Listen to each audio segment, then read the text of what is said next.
د تراو سره په اسلام کې څه حیثیت شته دی نه؟ دا د پیغمبر علیه الصلاه والسلام د تهجد قیام الليل او قیام رمضان ورته وایي چې په نورو ورځو کې به پیغمبر علیه السلام تهجد کم کول او روژه کې چونکې دغونې عبادت مقضیات وي نو هلته بیا زیات کول دا د پیغمبر علیه السلام د تهجد لمونځ دی. که څوک 2 رکعته کوي، که څوک 4 رکعته کوي، که څوک 100 رکعته کوي، که څوک 100 رکعته کوي. بسم الله الرحمن الرحیم. السلام علیکم ورحمۃ اللہ وبرکاتہ. محترم یاد ولرئ چې د تراویح او د تهجد په مابین کې د ځمکې او د اسمان فرق دی، ځکه چې د رسول الله مبارک صلی الله علیه وسلم په زمانه کې چې کله میاشت ونه لیدلی شو نو بیا هغوی د تراویح د نه کولو او د روژې نه نیولو اراده وکړله. که چېرته دغه تراویح او دغه تهجد دا یو نو د میاشت نه لیدو په وجه باندې دیو دغه تراویح یعنی دغه تهجد چې خلک ورته یو وی د دې نه کولو اراده ولې وکړله.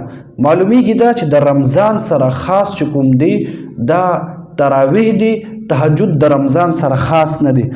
لکه څنګه چې دار قطنی کی دا روایت موجود دی چې کله هغه میاشت ونه لیدلی شو نو فارادوا ان لا يصوموا ولا يقوموا، نو هغوی اراده وکړله چې نه به روژه نیسي او نه به دغه قیام یعنی تراویح به کوي.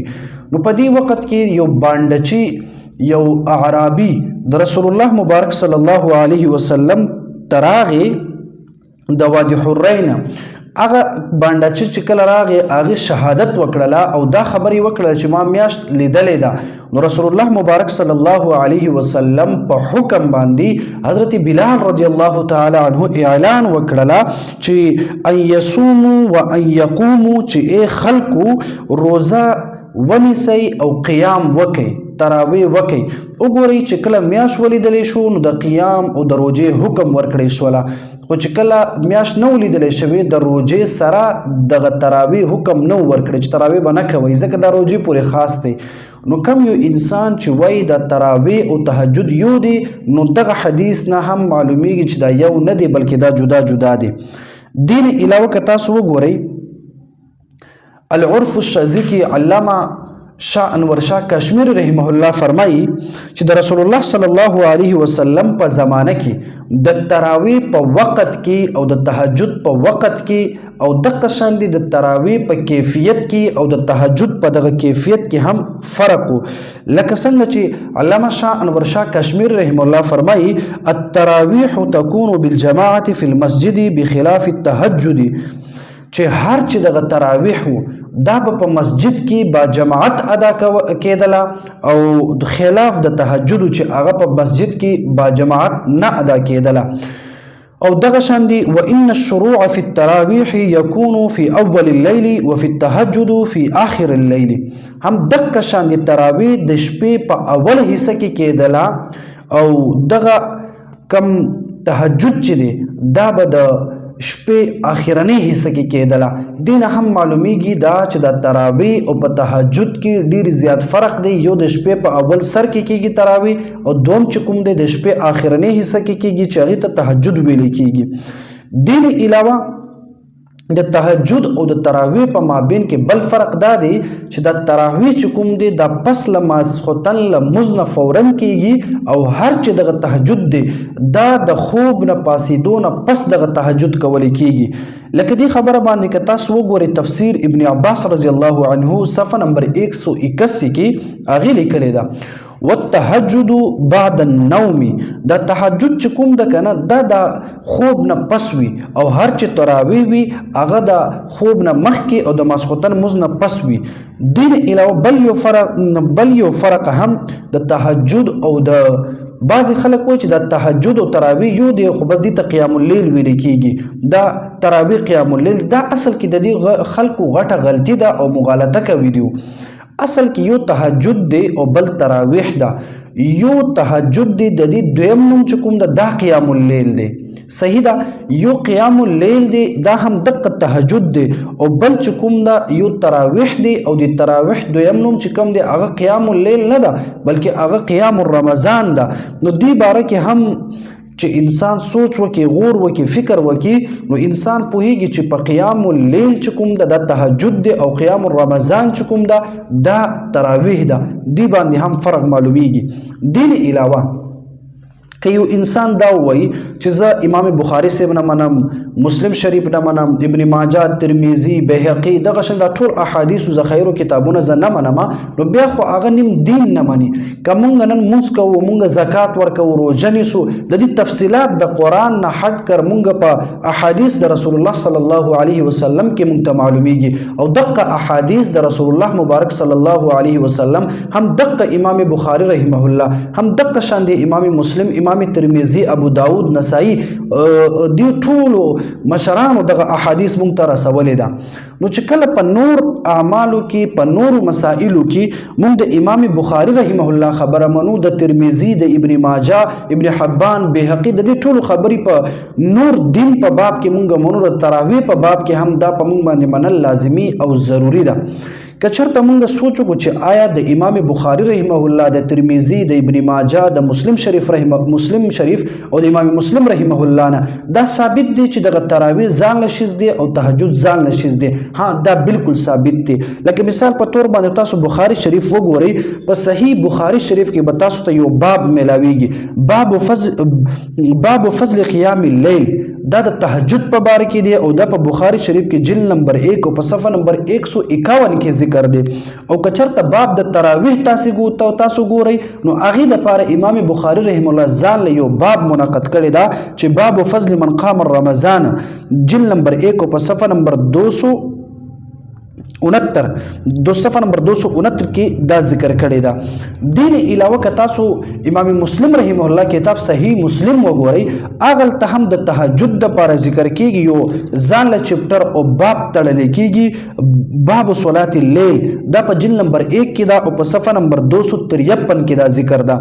او که بل طرف ته تاسو د تراویح په باره کې وګورئ، نو هلته داسې ذکر شوی دا باب الترغیب فی قیام رمضان وهو التراویح. دغلته لفظ د تراویح امام مسلم رحم الله برسریام ذکر کړی دا.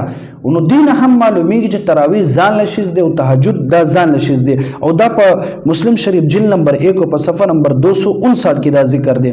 دغه شان دی امام ابو داود رحمه الله کتاب کا سنن ابي داود تاسو وګورئ، هغه د تهجد داسې ذکر کوي، هغه د لپاره یو ځان له باب دی، باب فی صلات اللیل، جلد نمبر 1 او په صفحه نمبر 88 کې د تهجد د لپاره ځان له باب ذکر کوي. او بیا د تراویح د لپاره ځان له باب ذکر کوي، باب قیام شهر رمضان، جلد نمبر 1 او په صفحه نمبر 196 کې دا باب ذکر کوي. دین علاوه کا ترمذی تاسو وګورئ، ترمذی شریف هغه کې هم ځان له بابونه تړلی شوی دی، لکه باب فی صلات اللیل، جلد نمبر 1 او په صفحه نمبر 98 کې دا د تهجد ذکر ده. دویم طرف ته تاسو وګورئ، دویم طرف ته تاسو وګورئ، باب ما جاء فی قیام شهر رمضان، جلد نمبر 1 او په صفحه نمبر 166 کې دا ذکر دی. نو دی هم ځان له مقام او مرتبه ورکوي، تهجد لا او دغه شان دی دغه تراویح لا دا جدا دی. دین علاوه کچرته سنن نسائی تاسو وګورئ، الته هم تهجد ځان لدی او تراویح ځان لدی. لکه کتاب قیام اللیل دا ذکر دی په باره د تهجد کې جلد نمبر 1 او په صفحه نمبر 237 کې. او بل طرف ته د تراویح په باره کې لیکل شوی دا یو باب منعقد شوی دا چې الته دا رقم لیکل شوی دا چې ثواب من قام رمضان وصوامه، جلد نمبر 1 او په صفحه نمبر 307 کې ذکر دا. اوس دا دومره لوی مشران، دومره د احادیثو امامان دیو په دې نه پوهېدله چې دا تراویح ځان له شیز دی او تهجد ځان له شیز دی. معلومیږي دا چې دا ټول مشران پوهېدل، خو نن سبا چې کوم کوجابودي دغه مفتیان او دغه شان دی دا بې علمه منکر حدیث کومه ډله ده، هغوی نه پوهېږي په دې خبره باندې. اگر که پوهېږي هم خو هغوی د احادیثو نه انکار کوي. دین علاوه سنن ابن ماجه که هغه تاسو وګورئ، هغه ذکر کوي د تهجد دغه باب په داسې چې باب ما جاء فی قیام اللیل صفحه نمبر 94 کې ذکر کوي. او بیا د تراویح په باره کې ذکر کوي، باب ما جاء فی قیام شهر رمضان صفحه نمبر 94 دا هم په دې ځای کې ذکر کوي، خو باب جدا هغه منعقد کړی دا. دین علاوه موطا د امام مالک رحمه الله کدا تاسو وګورئ، الته هم باب فی صلات اللیل صفحه نمبر 99 کې ځان له ذکر دی، او باب فی قیام رمضان صفحه نمبر 97 دا ځان ذکر دی. باب فی قیام رمضان صفحه نمبر 97 دا ځان نه ذکر دی. معطا امام محمد رحمه الله که تاسو وګورئ اغلته هم باب صلات الليل دا ځان نه ذکر دی په صفحه نمبر 119 باندې چې دینه مراد تهجد دی او بل طرف ته تراویح دغه کم باب چې دی باب قیام شهر رمضان صفحه نمبر 141 کې هغه ځان نه ذکر شوی دی. وس امام مالک رحمه الله امام محمد رحمه الله دومره لوی امامان چې وای په تراویح او په دغه شان دی په تراویح کې او په تهجد کې فرق ده. وس یو انسان وای چې نه دغه اته رکعات د رسول الله مبارک نه ثابت دي زنور شل رکعات تراویح نه کوم ځکه چې دا دوانه یو دي نو دا دغه انسان غټه غلطي ده ځکه چې ټول امامان تاسو وګورئ هغه وای چې دا تراویح ځان لدی او تهجد دا ځان لدی. دین علاوه که تاسو ګورئ مشکات شریف کتاب هغه کې هم باب صلات الليل جلد نمبر 1 په صفحه نمبر 105 کې ځان ذکر کیږي په بار د تهجد کې او بل طرف ته باب قیام شهر رمضان جلد نمبر 1 صفحه نمبر 114 کې دا ځان ذکر کیږي په بار د تراویح کې. نو امامي دغه صاحب د مشکات شریف دی هم تهجد او د قیام اللیل او په قیام رمضان کې فرق کوي. نو چې کله د احادیث او دومره لوی امامان فرق کوي بیا به مونږ ته هم پکار ده چې مونږ هم فرق وکړو. رمضان او په غیر رمضان کې رسول الله مبارک تهجد او قیام اللیل کړی دا او په رمضان کې رسول الله مبارک تراویح او قیام رمضان کړی دا. مسلمانانو ته پکار ده چې دې خبرو ته تاسو غور او فکر وکړئ. دین علاوه د احادیث کتابونو کې ورکوټ یو کتاب ریاض الصالحین که دا کتاب تاسو وګورئ دی کې هم ذکر د تهجد په باره کې داسې دی باب فضل قیام اللیل دا د تهجد په باره کې ذکر دی 362 صفحه کې او د تراویح په باره کې داسې ذکر دی باب استحباب قیام رمضان او دغه شان وهو التراویح دغه شان دل طرف از د تراویح هم ذکر کړی دا چې د قیام رمضان څه شی دی وهو التراویح دا تراویح دی دا په صفحه نمبر 376 کې دا ذکر د ریاض الصالحین په دغه کتاب کې.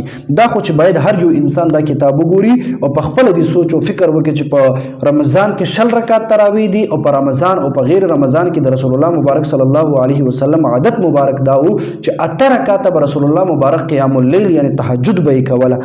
دین علاوه که تاسو وګورئ صحیح ابن حبان فصل فی قیام اللیل جلد نمبر 5 صفحه نمبر 112 کې هغه ذکر کړی د تراویح نه بلکې تهجد او بل طرف ته که تاسو وګورئ صحیح ابن حبان چکم دا هغه د تراویح ځان له ذکر کړی دا فصل فی التراویح د ځان له ذکر کړی دا جلد نمبر 5 او په صفحه نمبر 107 باندې. هم دغه شانتی که تاسو وګورئ سنن کبرا امام بیهقی رحمه الله هغه که تاسو وګورئ هغه هم د تهجد په حواله سره داسې ذکر کوي چې باب فی قیام اللیل دا د تهجد په باره کې ذکر کوي جلد نمبر 2 او په صفحه نمبر 499 کې او د تراویح په باره کې ځان له یو باب تړي باب فی قیام شهر رمضان جلد نمبر 2 او په صفحه نمبر 491 کې.